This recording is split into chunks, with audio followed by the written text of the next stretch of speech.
Alors, l'e-commerce, c'est un vrai métier quand même. Il y a du taf. Oui. Point. 60%, 70% entre guillemets passif. Ah. Après, ce serait un podcast entier, hein, on en avait déjà parlé. Le concept de revenu passif, revenu actif.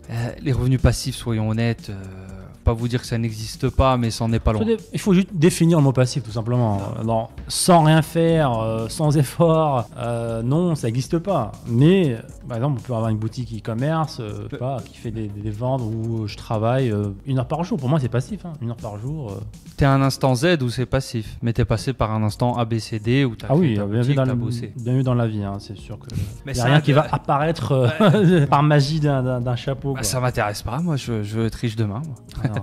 Mais même la bourse, l'investissement dans la bourse, tu fais des dividendes, ça demande d'apprendre, de faire des recherches sur les entreprises. Ouais, et d'investir sur très long terme pendant plusieurs années. Donc pour être indépendant à un moment donné grâce à la bourse, c'est une dizaine, vingtaine d'années d'investissement tous les mois que tu dois aller faire. Donc une discipline, donc tout ça c'est pas passif. Pour moi, la chasse aux revenus passifs, c'est potentiellement le mauvais mindset à avoir. En fait. Si tu cherches tout de suite des revenus passifs, les revenus passifs ils viendront à toi en fait. Ils vont découler d'une délégation dans ta boutique, d'un revenu actif dans lequel tu vas te libérer, tu vas te détacher de plus en plus et il va devenir passif. Mais pour moi, chercher la chasse au trésor du revenu passif, je pense pas que ça mène nulle part en fait. Ouais, c'est sûr, et surtout que comme m'a dit ici Geld qui dit il y a toujours du taf, c'est comme ça partout. Exactement en fait, c'est partout il faut travailler, partout c'est dur, sauf que lorsque tu as un business sur internet, la récompense est beaucoup plus grande en fait. Les conditions de travail sont beaucoup plus intéressantes. Le salariat est dur, le travail pour quelqu'un est dur, être avocat, être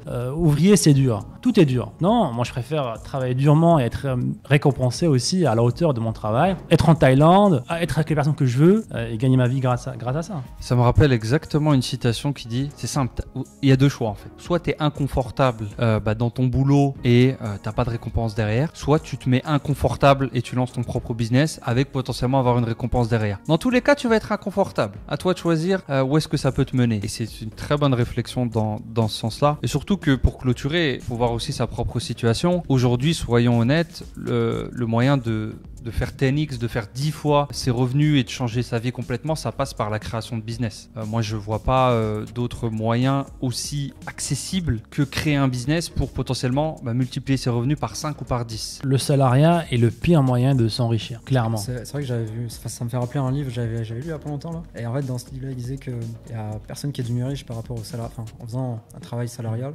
C'est vrai que tous les gens, on va dire riches, millionnaires, milliardaires, etc., c'est par la case entrepreneur en fait. Ouais. T'es obligé en fait. Ouais, c'est pour ça que les gens beaucoup me disent vous crachez sur le salariat. Non, voilà. Si tu cherches un truc où t'es heureux et t'es heureux dans le truc, vas-y. Mais pour t'enrichir, c'est mauvais plan. C'est pas du tout dans le salariat que tu vas devenir riche un jour. C'est surtout le concept temps et argent qui est. Tu vends ton temps. C'est ça, qui est pas trop. En tant qu'e-commerçant, j'ai choisi de vendre un produit à un client. Toi, en tant que salarié, tu as choisi de vendre ton temps, qui est le produit, à ton patron, qui est ton client aussi. En fait. Tu vends ton temps, en fait. La chose qui est la plus chère qu'on a dans notre vie, en fait, c'est notre temps. Et on le vend pour pas cher.